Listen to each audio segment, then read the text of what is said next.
ಪ್ರಿಯರೇ, ಆದರೆ ವಾಕ್ಯ ಇವತ್ತು ಸ್ವಲ್ಪ ಬೇರೆ ಇದೆ.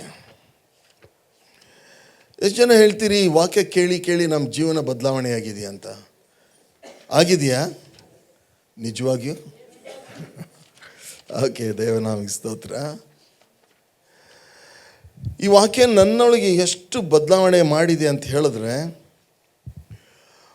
ಅನೇಕ ಸಂಗತಿಗಳನ್ನು ನಾನು ಬದಲಾವಣೆ ಮಾಡ್ಕೊಂಡಿದ್ದೀನಿ. ಇದನ್ನು ಕೇಳಿ, ವಾಕ್ಯ ಕೇಳಿ ಕೇಳಿ ಕೇಳಿ ಪ್ರತಿ ಸಾರಿ ನಾನು ವಾಕ್ಯ ಓದುವಾಗ ನಾನು ಹೇಗೆ ಓದ್ತೇನೆ ಅಂತ ಹೇಳಿದರೆ, ಇವತ್ತು ಈ ವಾಕ್ಯ ನಾನು ಓದಿದ ಮೇಲೆ ಕೇವಲ ಆದರಣೆ ಪ್ರೋತ್ಸಾಹ ಅಲ್ಲ, ಬದಲಾವಣೆಗಳು ಆಗ್ತವೆ. ಹಲ್ಲೆಲೂಯ. ಬದಲಾವಣೆ, ಎಲ್ಲರೂ ಹೇಳೋಣ, ಬದಲಾವಣೆ. ಬದಲಾವಣೆ ಯಾವುದರಲ್ಲಿ ಆಗಬೇಕು ಅಂತ ಹೇಳಿದ್ರೆ ಪ್ರಿಯರೇ, ಬದಲಾವಣೆ ನಮ್ಮ ಮಾತುಗಳಲ್ಲಿ ಆಗಬೇಕು. ಆಮೆನ್. ನನ್ನ ಮಾತಲ್ಲಿ ತುಂಬ ಬದಲಾವಣೆ ಮಾಡ್ಕೊಂಡಿದ್ದೀನಿ. ಅದರ ಅರ್ಥ ನಾನು ಪರ್ಫೆಕ್ಟ್ ಇವಾಗ ಅಂತ ನಾನು ಹೇಳಲ್ಲ. ಓಕೆ, ಇನ್ನೂ ಪರ್ಫೆಕ್ಟ್ ಆಗ್ತಾ ಇದ್ದೀನಿ. ಹಲ್ಲೆಲೂಯ. ಬದಲಾವಣೆ ನಮ್ಮ ಮಾತುಗಳಲ್ಲಿ. ಆಮೆನ್. ನಮ್ಮ ಮಾತುಗಳಲ್ಲಿ ಬದಲಾವಣೆ ಆಗಬೇಕು. ಓಕೆ, ನಾವು ಮಾತುಗಳನ್ನು ನಮ್ಮ ಭಾವನೆಗಳನ್ನು ಹಂಚಿಕೊಳ್ಳುವುದಕ್ಕೆ ಉಪಯೋಗಿಸ್ತೇವೆ. ಶಬ್ದಗಳನ್ನು, ನಮ್ಮ ಭಾವನೆಗಳನ್ನು ನಾವು ಇನ್ನೊಬ್ಬರಿಗೆ ಹಂಚಿಕೊಳ್ಳುವುದಕ್ಕೆ ಉಪಯೋಗಿಸ್ತಾ ಇದ್ದೇವೆ. ಈಗ ನಾನು ಉಪಯೋಗಿಸ್ತಾ ಇದ್ದೇನೆ. ಓಕೆ, ಹಾಗೆ ಶಬ್ದಗಳನ್ನು ನಮಗೋಸ್ಕರ ನಾವು ಉಪಯೋಗಿಸ್ತೇವೆ. We use words for our selves. ನಮ್ಮೊಟ್ಟಿಗೆ ಎಷ್ಟು ಜನ ನಿಮ್ಮೊಟ್ಟಿಗೆ ನೀವು ಮಾತಾಡ್ತೀರಿ? ನಿಮ್ಮೊಟ್ಟಿಗೆ ಯಾರು ಮಾತಾಡಲ್ವಾ? ನಾನೊಂದೊಂದು ಸತಿ ಹೇಳ್ತೀನಿ, Naveen, don't say like that. Okay, ದಾವೀದ ತನ್ನೊಟ್ಟಿಗೆ ಮಾತಾಡ್ಕೊಳ್ತಾ ಇದ್ದಂತೆ. ಅವನು ದಾವೀದ ತನ್ನನ್ನು ತಾನೇ ಎನ್ಕರೇಜ್ ಮಾಡ್ಕೊಳ್ತಾ ಇದ್ದಾನೆ. ಓಕೆ, ನಾವು ನಮ್ಮೊಟ್ಟಿಗೆ ಮಾತಾಡ್ತೇವೆ. ನಾವು ಇಲ್ಲಿ ಒಂದೇ ಮಾರ್ಗದಲ್ಲಿ ಹೇಳ್ತಾ ಇರುವಂಥ ಎಲ್ಲ ಸಂದೇಶಗಳು ಪ್ರಾಯೋಗಿಕ ಸಂದೇಶಗಳು, ಪ್ರಾಕ್ಟಿಕಲ್. ಸುಮ್ಮನೆ ಏನೋ ಒಂದು ಕತೆ ಹೇಳ್ತಾ ಇಲ್ಲ. ಇದು ನಮ್ಮ ಜೀವನವನ್ನು ಬದಲಾಯಿಸ್ತದೆ, ನಮ್ಮ ಕುಟುಂಬವನ್ನು ಬದಲಾಯಿಸ್ತದೆ. ಓಕೆ, ನನ್ನ ಜೀವಿತವನ್ನು ಬದಲಾಯಿಸ್ತದೆ, ಪರಲೋಕವನ್ನು ನಮ್ಮ ಮನೆಯಲ್ಲಿ ತಗೊಂಡು ಬರ್ತದೆ. ಹಲ್ಲೆಲೂಯ. ಬೇಕಾದ ನಮಗೆ. ಓಕೆ, ಆದ್ದರಿಂದ ನಾವು ಶಬ್ದಗಳನ್ನು ನಮಗೋಸ್ಕರ ಉಪಯೋಗಿಸ್ತೇವೆ, ಶಬ್ದಗಳನ್ನು ಇನ್ನೊಬ್ಬರಿಗೋಸ್ಕರ ಉಪಯೋಗಿಸ್ತೇವೆ. ಈಗ ನಾನು ಉಪಯೋಗಿಸ್ತಾ ಇರುವಂಥ ಶಬ್ದಗಳು ಇನ್ನೊಬ್ಬರಿಗೋಸ್ಕರ, ರೈಟ್? ಶಬ್ದಗಳನ್ನು ನಾವು ಇನ್ನೊಬ್ಬರೊಟ್ಟಿಗೆ ಸಂಪರ್ಕ ಮಾಡೋದಕ್ಕೋಸ್ಕರ ನಾವು ಉಪಯೋಗಿಸ್ತೇವೆ. We use words to communicate something to others. We use words to communicate to myself. We use words to communicate to someone. Okay, ಮತ್ತು ಶಬ್ದಗಳನ್ನು ಯಾಕೆ ಉಪಯೋಗಿಸ್ತೀವಿ ಅಂತ ಹೇಳಿದ್ರೆ, ದೇವರೊಟ್ಟಿಗೆ ಸಂಪರ್ಕ ಇಟ್ಕೊಳ್ಳೋದಕ್ಕೆ ಏನು ಉಪಯೋಗಿಸ್ತೇವೆ? ಶಬ್ದಗಳನ್ನು ಉಪಯೋಗಿಸ್ತೇವೆ. ದೇವರೊಟ್ಟಿಗೆ ಹೇಗೆ ಮಾತಾಡ್ತೀರಿ?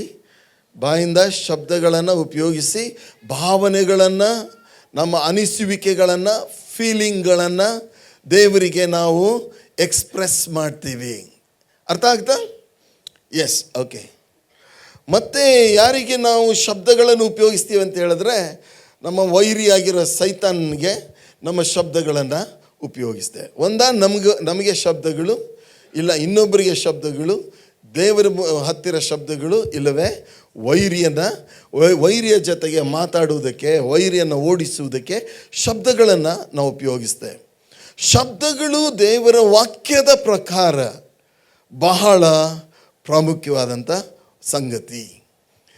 ನಾವು ಮನಸ್ಸಿಗೆ ಬಂದ ಹಾಗೆ ನಮ್ಮ ಶಬ್ದಗಳನ್ನು, ನಮ್ಮ ಬ್ಯಾಂಕಲ್ಲಿ ಹೊಟ್ಟೆ ಒಂದು ಬ್ಯಾಂಕ್ ಇದ್ದಂಗೆ. ಏನಿದ್ದಂಗೆ? ಅಜೆಂಡ ಅಲ್ಲ, ಬ್ಯಾಂಕಲ್ಲಿ ಏನಿಟ್ಟಿರ್ತೀರಿ? ದುಡ್ಡು. ಓಕೆ, ಇದು ಹೊಟ್ಟೆ ಏನದು ಒಂದು ದೊಡ್ಡ ಬ್ಯಾಂಕ್ ಇದ್ದಂಗೆ. ಅದರಿಂದ ಹೊರಗೆ ನಾವು ತೆಗಿತೀವಿ. ಅದಕ್ಕೆ ದೇವ್ರ ವಾಕ್ಯದಲ್ಲಿ ಈ ವಚನ ಓದ್ಕೊಂಡು ಅಲ್ಲಿಂದನೇ ಪ್ರಾರಂಭ ಮಾಡೋಣ. ಜ್ಞಾನೋಕ್ತಿ 18. ಓಕೆ, ಜ್ಞಾನೋಕ್ತಿ 18:20 ವಚನ. ಮನುಷ್ಯನು ತನ್ನ ಬಾಯ ಬೆಳೆಯನ್ನು ಹೊಟ್ಟೆ ತುಂಬ ಉಣ್ಣುವನು, ತನ್ನ ತುಟಿಗಳ ಫಲವನ್ನು ಸಾಕಾದಷ್ಟು ತಿನ್ನುವನು. ಮುಂದಿನ ವಚನ ನೋಡ್ರಿ, ಭಾಳ ಚೆನ್ನಾಗಿದೆ. ಜೀವನ ಮರಣಗಳು ನಾಲಿಗೆಯ ವಶ. ಯಾಕೆ ಶಬ್ದಗಳು, ಯಾಕೆ ನಿಮ್ಮ ಬಾಯಿಂದ ಬರುವ ಶಬ್ದಗಳು ಬಹಳ ಪ್ರಾಮುಖ್ಯ ಅಂತ ಹೇಳಿದ್ರೆ, ಅದರಿಂದ ಜೀವನ ಮರಣ ಉತ್ಪತ್ತಿ ಆಗುತ್ತೆ. ಜೀವನ ಮರಣ ಬರೋದೇ ಅಲ್ಲಿಂದ, ನಾಲಿಗೆಯಿಂದ. ನೋಡ್ರಿ, ಕೈಯಿಂದ ಅಂತ ಹೇಳಿ ದೇವರ ವಾಕ್ಯ ಹೇಳಿಲ್ಲ, ಕಣ್ಣಿಂದ ಅಂತ ಹೇಳಲಿಲ್ಲ, ಕಾಲಿನಿಂದ ಅಂತ ಹೇಳಲಿಲ್ಲ, ಬಾಯಿಂದ ಅಂತ ಹೇಳಿದ್ದಾರೆ. ಆದ್ದರಿಂದ ಸತ್ಯ ಹೇಳಬೇಕಂದ್ರೆ ನಾನು ಇನ್ನೂವರೆಗೂ ಕಲಿತಾ ಇದ್ದೇನೆ. ಶಬ್ದಗಳನ್ನು ಹೇಗೆ ಉಪಯೋಗಿಸಬೇಕು, ಯಾವಾಗ ಉಪಯೋಗಿಸಬೇಕು, ಯಾವ ಶಬ್ದಗಳನ್ನು ಉಪಯೋಗಿಸಬೇಕು, ಯಾರಿಗೆ ಯಾವ ಶಬ್ದಗಳನ್ನು ಉಪಯೋಗಿಸಬೇಕು, ಹೇಗೆ ಉಪಯೋಗಿಸಬೇಕು, ಇದನ್ನು ಕಲಿತವನೇ ಪಕ್ವತೆ ಉಳ್ಳ ಮನುಷ್ಯ. He is a matured man. ಅವರ ಶಬ್ದಗಳಿಂದ ಅವರು ಯಾರಂತ ತಿಳ್ಕೊಳ್ಬೋದು. ಕರೆಕ್ಟಾ? ಈಗ ಯಾವನೋ ನಾವು ಕಾಲೇಜಿಗೆ ಹೋಗ್ತಾ ಇರಬೇಕಾದ್ರೆ ನಾವು ಮಾತಾಡ್ತಾ ಇದ್ವಿ, ಬಾಯಿಗೆ ಬಂದದ್ದೇ ಮಾತಾಡ್ತಾ ಇದ್ವಿ, ಕೆಟ್ಟ ಕೆಟ್ಟ ಸಂಗತಿಗಳನ್ನೆಲ್ಲ ಮಾತಾಡ್ತಾ ಇದ್ವಿ. ಆವಾಗ ನೀವು ತಿಳ್ಕೊಳ್ಬೋದಾ ನಾವು ಯಾರಂತ? ಓಕೆ, ಇವಾಗ ನಾವು ಹಾಗೆ ಮಾತಾಡ್ತೀವ? ಇವಾಗ ತಿಳ್ಕೊಳ್ಬೋದಾ ನಾವು ಯಾರಂತ? ಅವರ ಮಾತುಗಳಿಂದ ಅವರ ಆತ್ಮೀಕ ಬೆಳವಣಿಗೆ ಎಷ್ಟಿದೆ ಅಂತ ನಾವು ತಿಳ್ಕೊಳ್ಬೋದು. ಅರ್ಥ ಆಯ್ತಾ? ಓಕೆ, ಸೊ ಮಾತಾಡುವಾಗ ಭಾಳ ಎಚ್ಚರಿಕೆಯಿಂದ ನಾವು ಮಾತಾಡಬೇಕು. ಯಾರೊಟ್ಟಿಗೆ ಮಾತಾಡ್ತಿದ್ದೇವೆ, ಯಾವ ಸಮಯದಲ್ಲಿ ಮಾತಾಡ್ತಾ ಇದ್ದೇವೆ, ಎಂಥ ವಿಷಯ. ನಾನು ಹೇಳಿದೆಲ್ಲ ಒಂದು ಸರಿ, ಯಾರೋ ಒಬ್ಬರು ಅವ್ರಿಗೆ ಹಾರ್ಟ್ ಅಟ್ಯಾಕ್ ಆಗಿದೆ, ಅವ್ರ ಜೊತೆಗೆ ಇವ್ರು ಮಾತಾಡ್ತಾ ಇರುವಾಗ ಹೇಳ್ತಾ ಇದ್ದಾರೆ ಅಂದರೆ, ಅಯ್ಯೋ ನಮ್ಮೂರಲ್ಲಿ ಸರ್ ಯವನಸ್ಥ ಒಬ್ಬ ಹಿಂಗೆ ಹಾರ್ಟ್ ಅಟ್ಯಾಕ್ ಆಗಿ ಸತ್ತೇ ಹೋಗ್ಬಿಟ್ಟ. ಇವ್ರು ಮೊದಲೇ ಹಾರ್ಟ್ ಅಟ್ಯಾಕ್ ಆಗಿದೆ. ಆ ಸಮಯದಲ್ಲಿ ಆ ವಿಷಯ ಮಾತಾಡಬಹುದಾ? ಯಾವ ಸಮಯದಲ್ಲಿ ಯಾವ ವಿಷಯ ಯಾರಿಗೆ ಹೇಗೆ ಮಾತಾಡಬೇಕಂತ ಪವಿತ್ರಾತ್ಮನು ನಮಗೆ ಕಲಿಸಿಕೊಡ್ತಾರೆ. ಹಲ್ಲೆಲೂಯಾ. ಪವಿತ್ರಾತ್ಮನು ಎಷ್ಟೊಂದು ವಿಷಯ ಕಲಿಸ್ತಾರಲ್ಲ, ಟ್ಯೂಷನ್ ಫೀ ತಗೊಳ್ಳೋದೇ ಇಲ್ಲ. ನಿಮ್ಮ ಮಕ್ಕಳಿಗೆ ಸ್ಕೂಲಿಗೆ ಕಳಿಸ್ತೀರಲ್ಲ, ಸ್ಕೂಲ್ ಫೀ ಬೇರೆ ಕಟ್ತೀರಿ, ಹೇಳ್ರಿ. ನಾವು ನಿಮಗೆ ಎಷ್ಟು ಟ್ಯೂಷನ್ ಕೊಡ್ತೀವಿ, ನಮಗೇನು ಕೊಡ್ತೀರಾ? ನೀವು ಫೀಸ್ ಕೊಡ್ತೀರಾ? ಅಷ್ಟು ಹೇಳಿದ್ರಿ, ಟೋಪಿ ಹಾಕಿದ್ರಿ, ಹೋದ್ರಿ ನೀವು. ಓಕೆ, ಅಂಥಕ್ಕೆಲ್ಲ ವಚನ ಹೆಂಗೆ ಬಾಯ್ಪಾಟ್ ಮಾಡಿದ್ದಾರೆ ನೋಡ್ರಿ ಇವರು. ಉಚಿತವಾಗಿ ನಾನು ಎಂದೂ ಬಾಯ್ಪಾಟ್ ಆ ವಚನ ಕೊಟ್ಟೇ ಅಲ್ಲ, ಅದನ್ನು ವಚನ ಬಾಯ್ಪಾಟ್ ಮಾಡಿದೀಯ ನೀನು. ಓಕೆ, ಉಚಿತವಾಗಿ ಹೊಂದಿದ್ದೀರಿ, ಉಚಿತವಾಗಿ ಕೊಡ್ರಿ ಅಂತ. ಹೌದಾ ಪ್ರಿಯರೇ? ನಾವು ಪವಿತ್ರಾತ್ಮನಿಗೆ ಟ್ಯೂಷನ್ ಫೀ ಕೊಡೋದೇನಾದರೂ ಇದ್ದಿದ್ದರೆ ಆಗ ಅದರ ಬೆಲೆ ನಿಮಗೆ ಗೊತ್ತಾಗ್ತಿತ್ತು. ಯಾಕಂದರೆ ಅವರು ನಮಗೆ ಫ್ರೀಯಾಗಿ ಎಲ್ಲ ಕಲಿಸ್ತಾರೆ ನಮ್ಮ ಜೀವನದಲ್ಲಿ. ಪವಿತ್ರಾತ್ಮನು ಭಾನುವಾರ ಬೆಳಿಗ್ಗೆ ನಮಗೆ ಬೋಧನೆ ಮಾಡ್ತಾರೆ ಇಲ್ಲ, ಪ್ರತಿ ದಿವಸ ಬೋಧನೆ ಮಾಡ್ತಾರೆ. ಟ್ಯೂಷನ್ ಫೀ ಒಂದು ಸಾರೇನು ತಗೊಂಡಿಲ್ಲ. ಅವ್ರಿಗೊಂದು ಚಪ್ಪಾಳೆ ತಟ್ಟೋಣ. Hallelujah, hallelujah. ಓಕೆ, ದೇವರ ನಾಮಕ್ಕೆ ಸ್ತೋತ್ರ. ಯೇಸು ಸ್ವಾಮಿ ಈಗ ನಮ್ಮ ವಿಷಯದಲ್ಲಿ ನಾವು ಮಾತಾಡ್ಕೊಳ್ತೇವೆ. ಒಂದೊಂದು ಸತಿ ನಾವು ಬಾಯಿಂದ ಹೇಳದೇ ಇದ್ದರೂ ಸಹ ನಮ್ಮ ಮನಸ್ಸೊಳಗೆ ನಾವು ಅಂದ್ಕೊಳ್ತೇವೆ. ಒಂದೊಂದು ಸತಿ ನಾವೇ ಹೇಳ್ತೇವೆ, ಅಥವಾ ಜನ ಏನು ನಮ್ಮ ವಿಷಯದಲ್ಲಿ ಹೇಳ್ತಾರೋ ಅದನ್ನು ನಾವು ಬಾಯಿಂದ ಅರಿಕೆ ಮಾಡ್ತೇವೆ. ಜನ ನನಗೆ ಹೇಳ್ತಾರೆ, ನೀನು ತುಂಬ ದಪ್ಪ ಇದೆಯಾ. ಅವತ್ತಿಂದ ನಮ್ಮ ತಲೆಯಲ್ಲಿ ಏನು ತುಂಬಿಕೊಂಡಿರುತ್ತೆ? ನೀ ದಪ್ಪ. ಎಲ್ಲರೂ ಹೇಳ್ರಿ, ನೀ ದಪ್ಪ, ನೀ ದಪ್ಪ, ನೀ ದಪ್ಪ.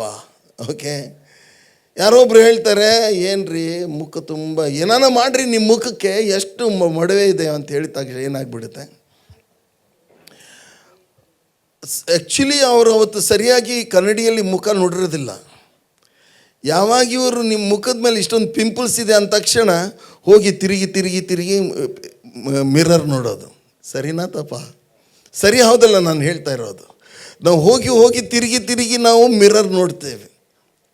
ನನಗೆ ಭಾಳ ವರ್ಷದಿಂದ ನಾನು ತಳ್ಳಗಿದ್ದೆ. ಜನ ನನಗೆ ಹೇಳ್ತಾನೆ ಇದ್ದರು, ನೀನೇನಾಗಿದೆಯಾ, ತಳ್ಳಗಿದೆಯಾ ಅಂತ. ನೀನು ಓಕೆ, ತಳ್ಳಗಿದೆಯಾ ಅಂತ ಹೇಳ್ತಾಯಿದ್ರು. ಒಂದೊಂದು ಸತಿ ತುಂಬ ಬೇಸರ ಆಗೋದು, ಏನಪ್ಪ ದಪ್ಪ ಆಗೋಕ್ಕೆ ಏನು ಮಾಡಬೇಕು ಅಂತ. ನಮ್ಮ ಓಣಿಯಲ್ಲಿ ಒಬ್ಬ ಇದ್ದ, ನನಗಿಂತ ತಳ್ಳಗಿದ್ದ ಅವನು. ಒಂದು ಸತಿ ನಾನು ನೋಡಿದೆ, ದಪ್ಪ ಆಗಿಬಿಟ್ಟಿದ್ದಾನೆ. ನಾನು ಕೇಳಿದೆ, ನೀನು ಹೆಂಗೆ ದಪ್ಪ ಆದಿ ಅಂದರೆ, ನಮ್ಮಮ್ಮ ಯಾವುದೋ ಒಂದು ಆಯುರ್ವೇದಿಕ್ ಔಷಧಿ ಕೊಟ್ಟರು ಅಂತ. ಓಕೆ, ಔಷಧಿ ತಿಂದ್ಬಿಟ್ಟು ಅವನೇನಾಗ್ಬಿಟ್ಟವನೆ, ದಪ್ಪ ಆಗಿಬಿಟ್ಟಾನೆ. ಅವಾಗೇನೆಂದರೆ, ಈ ತಾಯಂದ್ರಿಗೆ ಒಂದು ಏನದು ರೋಗ ಅಂತೀರೋ ಅಥವಾ ಏನಂತೀರೋ ಗೊತ್ತಿಲ್ಲ, ಮಕ್ಕಳು ಅವು ಆನೆ ಥರ ಆಗಿದ್ರು ಸಹ, ಅಯ್ಯೋ ಎಷ್ಟು ಸೊರಗಿ ಬಿಟ್ಟಿಯ ಮಗ, ಅವ್ನು ನೋಡೋಕೆ ಹೆಂಗಿರ್ತಾನೆ, ಆನೆ ಥರ ಇರ್ತಾನೆ, ಅಯ್ಯೋ ಎಷ್ಟು ಸೊರಗಿ ಬಿಟ್ಟು ಮಗ ಅಂತಾರೆ. ಓಕೆ, ಸೊ ಜನ ಏನು ಹೇಳ್ತಾರೆ ನಮ್ಮ ವಿಷಯದಲ್ಲಿ, ನಮ್ಮ ವಿಷಯದಲ್ಲಿ ನಾವು ಏನು ಅಂದ್ಕೊಳ್ತೇವೆ. ಕೆಲವರು ಹೇಳ್ತಾರೆ ಅವನು ಫಾಲ್ತು, ಏನು ಯೂಸ್ಲೆಸ್. ಜನ ನಮಗೆ ಯೂಸ್ಲೆಸ್ ಅಂದ್ಬಿಟ್ರೆ, ನನಗೆ ಅಂದಿದ್ದಾರೆ ಜನ ಯೂಸ್ಲೆಸ್, ಅವನು ಯಾಕೆ ಯೂಸ್ಲೆಸ್ ಅಂದಿದ್ದಾರೆ ಅಂದರೆ, ನಾನು ಈ ಬುಕ್ ಹಿಡ್ಕೊಂಡು ತಿರುಗಾಡ್ತಾ ಇದ್ದೆ ಎಲ್ಲ ಕಡೆಗೆ. ಅವ್ರೇನಂತ ಇದ್ರು ಅಂದರೆ, ಇವನಿಗೆ ಕೆಲಸ ಇಲ್ಲ ಏನಿಲ್ಲ, ಆ ಬೈಬಲ್ ಹಿಡ್ಕೊಂಡು ತಿರುಗ್ತಾನೆ. ಮನುಷ್ಯರು ಆಡುವ ಮಾತುಗಳು ಎಲ್ಲಿಗೆ ಹೋಗ್ತವೆ, ಹೃದಯಕ್ಕೆ ನಾಟ್ತವೆ. ಸರಿನಾ ತಪ್ಪ? ಆಗ್ತಾಯಿದೆ ನಿಮ್ಮ ಜೀವನದಲ್ಲಿ? ಪ್ರತಿ ದಿವಸ ಅಟ್ಲೀಸ್ಟ್ ದಿನಕ್ಕೆ 1 ಸಾರಿ ಇಲ್ಲದೆ ಇದ್ದರೂ ವಾರಕ್ಕೆ 4 ಸಾರಿ ಯಾರ್ದಾದ್ರೂ ಒಬ್ಬರು ಮಾತುಗಳು ಇಲ್ಲಿ ಚುಚ್ಚಿರ್ತದೆ. Right R wrong? ಹೌದಾ? ಯಾರೋ ಅಂದಿರೋ ಮಾತು. ಓಕೆ, ಅವತ್ತು ಅಂದಿರಲಿಲ್ಲ ಅಂದರೂ ಸಹ ಯಾವುದೋ ಹಿಂದೆ ಅವರು ಆಡಿದ ಮಾತು ಅವತ್ತು ನೆನಪಿಗೆ ಬರುತ್ತೆ. ಎಲ್ಲಿ ಚುಚ್ಚುತ್ತೆ? ಹೃದಯಕ್ಕೆ ಚುಚ್ಚುತ್ತೆ. ಸೊ ಯಾರೋ ಒಬ್ಬರು ಹೇಳ್ತಾರೆ, you are an idiot, you are useless, you are ugly ಅಂತ ಜನ ನಮ್ಮ ವಿಷಯದಲ್ಲಿ ಹೇಳಿದಾಗ ನಾವು ಸಹ ಹಾಗೆಯೇ ಅಂದ್ಕೊಳ್ತೇವೆ. ಬಾಯಿಂದ ಹೇಳದೇ ಇದ್ದರೂ ಮನಸ್ಸಲ್ಲಿ ಅಂದ್ಕೊಳ್ತೇವೆ, I am ugly, I am useless, ನಾನು ಕೆಲಸಕ್ಕೆ ಬಾರದವ. ಓಕೆ, ನನ್ನಿಂದ ಏನೂ ಆಗೋದು. ಕೆಲವರು ಯಾರೋ ಹೇಳ್ತಾರೆ ಏನಂದರೆ, ಅವನಿಂದ ಏನೂ ಆಗಲ್ಲ, ಅವಳಿಂದ.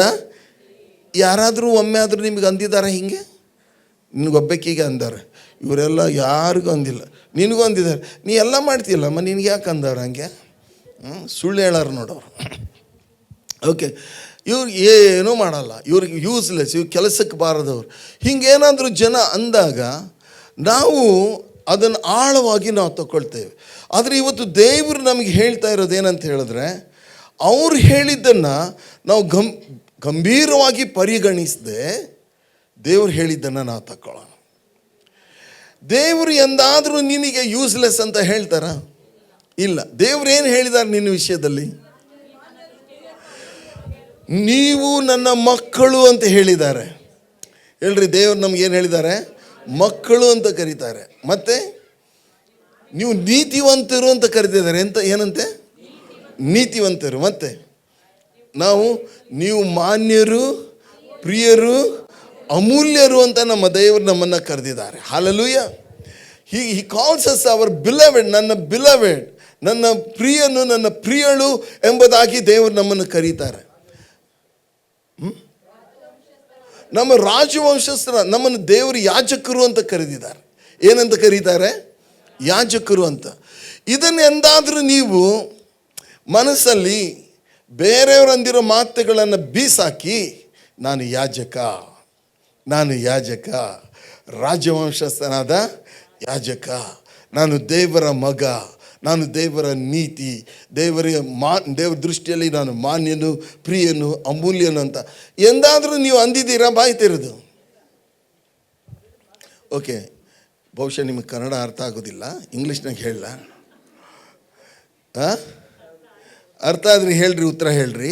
ಎಂದಾದರೂ ಬಾಯಿ ತೆರೆದು ನಾನು ಹೇಳ್ತೀನಿ, ನನಗೆ ಬೆಳಿಗ್ಗೆ ಎದ್ದು ಸೈತಾನ್ ಬರ್ತಾನೆ ನಿಮ್ಮ ಹತ್ರ. ಏನು ಹೇಳ್ತಾನೆ ಅವನು? ಮಾತು ಹೇಳ್ತಾನೆ. ಬೇರೆಯವ್ರು ಏನು ಅಂದಿರ್ತಾರಲ್ಲ, ಆ ಮಾತುಗಳನ್ನು ಕೈಯಲ್ಲಿ ಹಿಡ್ಕೊಂಡು ಬಂದುಬಿಟ್ಟು, ಕೇಳಿದ್ಯಾ ಏನಂದ್ಲು ಅವಳು? ನೀನು ಅಗ್ಲಿ ಅಂತ. ಅವಳೇನು ಹೇಳಿದ್ಲು? ನೀನು ದಪ್ಪ. ಅಯ್ಯೋ ಅವ್ರೇನು ಹೇಳಿದರು, ನೀನು ಕಪ್ಪು. ಓಕೆ, ಜನ ಹೇಳಿದ ಮಾತುಗಳನ್ನು ಸೈತಾನ್ ನಮ್ಗೆ ತಗೊಂಡು ಬಂದು ನಮ್ಮ ತಲೆ ತಿರುಗಿಸ್ತಾ ಇರ್ತಾನೆ. ಆವಾಗ ನೀವು ಎಂದಾದರೂ ನಾನು ದೇವರ ಮಗನು, ನಾನು ದೇವರ ಸೇವಕ, ನಾನು ರಾಯಭಾರಿ, ನಾನು ದೇವರ ನೀತಿ, ನಾನು ಮಾನ್ಯನು, ಪ್ರಿಯನು, ಅಮೂಲ್ಯನೂ ಆಗಿದ್ದೇನೆ, ಹೀಗೆ ಎಂದಾದರೂ ಬಾಯಿಂದ ಹೇಳಿದ್ದೀರಾ? ಇನ್ನೊಂದು ಸರಿ, ಎರಡನೇ ಸರಿ ಪ್ರಶ್ನೆ ಕೇಳಿದೆ, ಹೇಳ್ರಿ. ಮತ್ತೆ ಹೇಳಿದ್ದೀವಿ ಅಂತ ಹೇಳ್ರಿ ಗಟ್ಟಿಯಾಗಿ. ಹಂಗೆ ಹೇಳ್ರಿ. ಓಕೆ, ಯಾಕೆ ಹಂಗೆ ಹೇಳಬೇಕು ಅಂತ ಹೇಳಿದ್ರೆ ಆಗ ದೇವರಿಗೆ ಮಹಿಮೆ ಆಗುತ್ತೆ. ನೀನು ಹೇಳಿದಂತೆಯೇ ನಿನಗಾಗುತ್ತೆ. ಹಲ್ಲೆಲೂಯ. ನೀನು ಹೇಳಿದಂತೆಯೇ ನಿನಗಾಗುತ್ತೆ. ಹಲ್ಲೆಲೂಯ. ಪ್ರಿಯರೇ, ಯೇಸು ಸ್ವಾಮಿ ಎಂದಾದರೂ ತಮ್ಮ ವಿಷಯದಲ್ಲಿ ಹೇಗೆ ಮಾತಾಡಿದರು ಅಂತ ನೀವು ಎಂದಾದರೂ ನೋಡಿದ್ದೀರಾ ವಾಕ್ಯದಲ್ಲಿ? ಯೇಸು ಸ್ವಾಮಿಗೆ ನೀನು ಹುಚ್ಚ ಅಂದರು, ಹೊಟ್ಟೆ ಬಾಕ ಅಂತ ಹೇಳಿದರು, ನೀನು ಬೆಲ್ಜಬೂಬ್ ಅಂತ ಹೇಳಿದರು. ಓಕೆ, ಇವನು ಅಯೋಗ್ಯ ಅಂತ ಹೇಳಿದರು, ಇವನು ಕಳ್ಳ, ಪಾಪಿಗಳ ಗೆಳೆಯ ಅಂತ ಹೇಳಿದರು. ಯೇಸು ಸ್ವಾಮಿ, ಅಯ್ಯೋ ನಾನು ಪಾಪಿಯ ಗೆಳೆಯ, ನಾನು ಒಬ್ಬ ಹುಚ್ಚ, ನಾನು ಹೊಟ್ಟೆ ಬಾಕ ಅಂತ ಹೇಳಲಿಲ್ಲ ಯೇಸು ಸ್ವಾಮಿ ಏನು ಹೇಳಿದಂದರೆ, ನಾನೇ ಮಾರ್ಗವು, ನಾನೇ ಸತ್ಯವು, ನಾನೇ ಜೀವವು, ನಾನೇ ಪುನರುತ್ಥಾನವು, ನಾನೇ ರಕ್ಷಕ, ಲೋಕದ ರಕ್ಷಕನು ನಾನೇ. ಹಲ್ಲೆಲೂಯ. ಮಾತುಗಳನ್ನು ಬದಲಾಯಿಸಿ ದೇವರು ನಿನ್ನ ವಿಷಯದಲ್ಲಿ ನೀನು ಯಾರು ಅಂತ ಹೇಳಿದಾರೋ ಅದನ್ನೇ ನಾವು ಬಾಯಿಂದ ಹೇಳೋಣ. ನಾನು ದೇವರ ಮಗನು. ಓಕೆ, ದೇವರು ನನ್ನ ಸಂಗಡ ಇದ್ದಾರೆ. ಓಕೆ, ನಾನು ದೇವರ ದೃಷ್ಟಿಯಲ್ಲಿ ಮಾನ್ಯನು, ಪ್ರಿಯನು, ಅಮೂಲ್ಯನು, ನಾನು ದೇವರ ನೀತಿಯಾಗಿದ್ದೇನೆ. ಹೀಗೆ ಹೇಳುವಾಗ ಏನಾಗುತ್ತೆ ಅಂತ ಹೇಳಿದ್ರೆ, ಮೊದಲನೇದಾಗಿ ಸೈತಾನ ನಡುಗಲಿಕ್ಕೆ ಪ್ರಾರಂಭ ಮಾಡ್ತಾನೆ. ಅದ್ರ ಬದಲಿ ನೀನು ಅಯ್ಯೋ ನಾನು ಕಪ್ಪು, ನನಗಿಷ್ಟು ಪಿಂಪಲ್ಸ್ ಇದೆ, ದೇವರೇ ನಾನು ಏನು ಮಾಡಲಿ ಅಂದಾಗ ಸೈತಾನ್ ನಿಂಗೇನು ಮಾಡೋಕ್ಕಾಗಲ್ಲ, ನೀನು ಕಪ್ಪೆ, ನಿನ್ನ ಪಿಂಪಲ್ಸ್ ಹೋಗಲ್ಲ, ನಿನ್ನ ಕೈಯಿಂದ ಕೆಲಸ ಆಗಲ್ಲ. ಅವನು ಹೇಳಿದಾಗ ಮತ್ತೆ ನೀವು ಏನು ಹೇಳ್ತೀರಿ?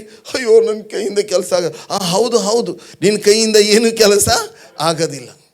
ಪ್ರಿಯರೇ, ಇದು ನಿಮ್ಮನ್ನು ಕುಗ್ಗಿಸ್ತದೆ. ಮಾತುಗಳು ಕುಗ್ಗಿಸ್ತವೆ, ಮಾತುಗಳು ಚುಚ್ಚುತ್ತವೆ, ಮಾತುಗಳು ನಮ್ಮ ಸುತ್ತ ಕಡೆ ಇರುವಂಥ ಒಂದು ಅಟ್ಮಾಸ್ಫಿಯರನ್ನು, ವಾತಾವರಣವನ್ನು ಬದಲಾಯಿಸ್ತದೆ. ಮಾತುಗಳು ಸೈತಾನ್ಗೆ ಅವಕಾಶ ಕೊಡ್ತದೆ. ಎಫೆಸ 4:27 ದೇವರ ವಾಕ್ಯ ಹೇಳ್ತದೆ, ಸೈತಾನ್ಗೆ ಅವಕಾಶ ಕೊಡೋರು ಯಾರು? ನಾವೇ. ಹೇಗೆ ಅವಕಾಶ ಕೊಟ್ರಿ? ಅವನ ಮಾತುಗಳಿಗೆ ಸೊಪ್ಪು ಹಾಕಿದ್ರಿ. ಅವನ ಮಾತುಗಳಿಗೆ ಸೊಪ್ಪು ಹಾಕಬೇಡ್ರಿ. ಒಂದು ವೇಳೆ ಗಂಡ ಬಂದು ಸೈತಾನ ಗಂಡನನ್ನು ಉಪಯೋಗಿಸ್ಬೋದು, ಇಲ್ಲ ಹೆಂಡತಿಯನ್ನು ಉಪಯೋಗಿಸ್ಬೋದು. ನೀನು ಹೀಗೆ ಮದುವೆ ಆದಾಗಿಂದ ನೀನು ದರಿದ್ರ, ನಿನ್ನ ಕೈಯಿಂದ ಕೆಲಸ ಆಗಲ್ಲ, ಹಾಳಾದವಳು, ಏನೆಲ್ಲ ಹೇಳಿದ್ರು ನೀವು ಬಾಯಿ ತೆರೆದು ಹೇಳ್ರಿ, ನಾನು ದೇವರ ಮಗನು, ದೇವರ ಮಗಳು, ನಾನು ಪ್ರಿಯನು, ದೇವರಿಗೆ ಪ್ರಿಯನು, ಪ್ರಿಯಳು ಆಗಿದ್ದೇನೆ. ಓಕೆ, ದೇವರ ನೀತಿ ನಾನಾಗಿದ್ದೇನೆ, ನಾನು ದೇವರ ಸೇವಕ, ನಾನು ದೇವರ ರಾಯಭಾರಿ. ಈ ರೀತಿಯಾಗಿ ದೇವರು ನಿನ್ನ ವಿಷಯದಲ್ಲಿ ಏನು ಹೇಳ್ತಾರೋ ಅದನ್ನು ನೀನು ಹೇಳಿದರೆ ಏನಾಗುತ್ತೆ ಅಂತ ಹೇಳಿದ್ರೆ ವಾತಾವರಣ ಬದಲಾವಣೆ ಆಗುತ್ತೆ.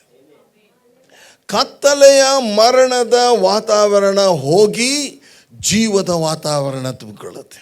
ಹಲ್ಲೆಲೂಯ. ಏನು ಬರುತ್ತೆ? ಎಲ್ಲರೂ ಹೇಳೋಣ, ಎಂಥ ವಾತಾವರಣ? ಕೆಲವ್ರ ಮನೆ ಹೇಗಿರುತ್ತೆ ಅಂದರೆ ಮಸಣ ಇದ್ದಂಗೆ ಇರುತ್ತೆ.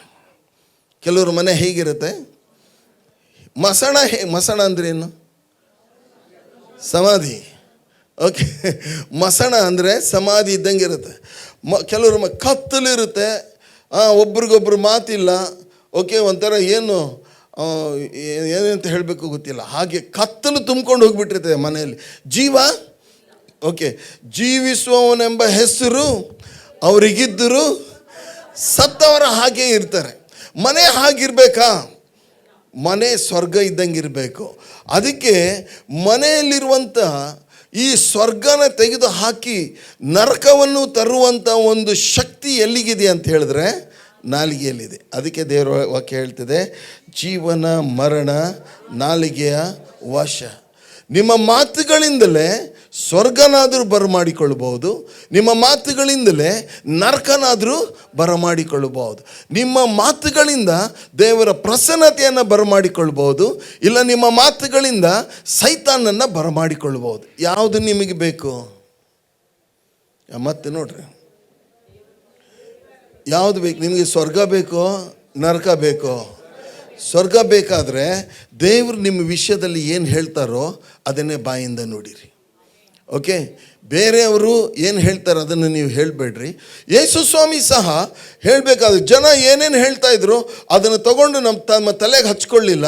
ಅವ್ರು ಹೇಳಿದ್ರೆ ಅಂದರೆ, ನಾನೇ ಮಾರ್ಗವು ಸತ್ಯವು ಜೀವ ಆಗಿದ್ದೇನೆ, ನಾನೇ ಪುನರುತ್ಥಾನವಾಗಿದ್ದೇನೆ, ನಾನೇ ಸತ್ಯ ಆಗಿದ್ದೇನೆ, ನಾನು ರಕ್ಷಕನಾಗಿದ್ದೇನೆ. ಹೀಗೆ ದೇವರು ಯೇಸು ಸ್ವಾಮಿ ತಾವು ಯಾರಾಗಿದ್ದಾರೋ ಅದನ್ನೇ ಅವರು ಮೊದಲಿನಿಂದ ಕಡೇ ತನಕ ಅದೇ ಮಾತನ್ನು ಅವ್ರು ಹೇಳಿದರು. ಆದ್ದರಿಂದ ಪ್ರಿಯರೇ, ದೇವರು ನಿಮ್ಮ ಮನೆಯಲ್ಲಿ ನಿಮ್ಮ ಮಾತುಗಳನ್ನು ಬದಲಾಯಿಸಿರಿ.